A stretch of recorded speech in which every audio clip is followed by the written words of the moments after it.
Please subscribe Khabar Plus 18 for latest news and updates. प्रधानमंत्री ने बिहार की भूमि से ऐलान किया और ये वादा किया कि मैं वादा करता हूं कि जो आपकी इच्छा है कि आतंकवाद के खिलाफ हमला होगा, हम पहलगाम के इस आतंकवादी हमले का बदला लेंगे। We will avenge the death of 26 people. प्रधानमंत्री ने कहा यह जो बदला होगा यह आतंकवादियों के कल्पना से बाहर का बदला होगा, और जो बदला हुआ वो आतंकवादियों के कल्पना के बाहर का बदला था।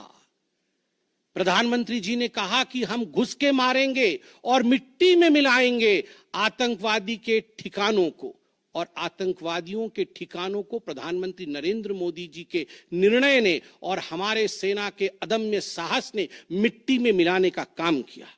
ये जो ऑपरेशन सिंदूर है इसका एक मिलिट्री पोर्शन है तो एक नॉन मिलिट्री पोर्शन भी है, और नॉन मिलिट्री पोर्शन में सबसे बड़ी बात इंडस वाटर ट्रीटी, जो सिंधु नदी समझौता 1960 का था, उसे स्थगित किया गया, अबेयंस में रखा गया।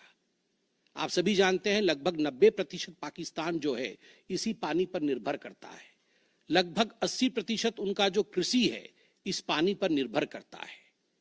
इस पानी को यदि रोक दिया जाए तो पाकिस्तान की 1/4 जीडीपी गिर जाती है। इस पाकिस्तान को अगर इस पानी से वंचित रखा जाए तो पाकिस्तान के हालात वैसे होंगे कि उनकी जीडीपी लुढ़केगी, कृषि लुढ़केगा। केवल कृषि और जीडीपी नहीं, उनके पावर कट्स होंगे, और इस प्रकार का माहौल पाकिस्तान में पैदा होगा कि पाकिस्तान एक फ्रजाइल स्टेट के रूप में, अभी भी फ्रजाइल है, और फ्रजाइल स्टेट के रूप में वो सामने आएगा। झेलम और चनाब अब संपूर्ण रूप से भारत सरकार के अधिकार में है, अधिकार क्षेत्र में है, और जिस प्रकार से यहां हम बांध बनाने की और रिवर को आगे बढ़ाने की बात कर रहे हैं, नए रिजर्वॉयर, इरिगेशन और हाइड्रो पावर से जम्मू कश्मीर, लद्दाख, पंजाब एवं हरियाणा, इन राज्यों को बहुत फायदा मिलने वाला है। ये कहा गया कि पानी और खून एक साथ नहीं बहेगा। मित्रों, जरा सोच के देखिए, 50 वर्षों तक जो संभव नहीं हुआ था, किसी भी युद्ध में यह संभव नहीं हुआ था कि इंडस वाटर ट्रीटी को रोक दिया जाए। जो संभव नहीं हुआ था वह असंभव काम संभव हुआ इस बार। अटारी वाघा बॉर्डर को भी रोक दिया गया। दोनों देशों के बीच में कोई ट्रेड नहीं होगा, और इसका खामियाजा कोई भुगतेगा तो वो पाकिस्तान की इकोनॉमी भुगतेगी।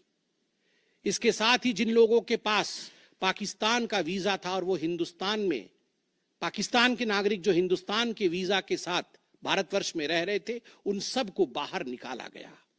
पाकिस्तान का कोई भी आर्टिस्ट, कोई भी परफॉर्मेंस वो भारतवर्ष में नहीं हो सकता है। इस प्रकार के कड़े प्रतिबंध पाकिस्तान के ऊपर लगाए गए। माननीय प्रधानमंत्री श्री नरेंद्र मोदी जी ने लगभग 20 देशों के राष्ट्राध्यक्षों से सीधी बातचीत की।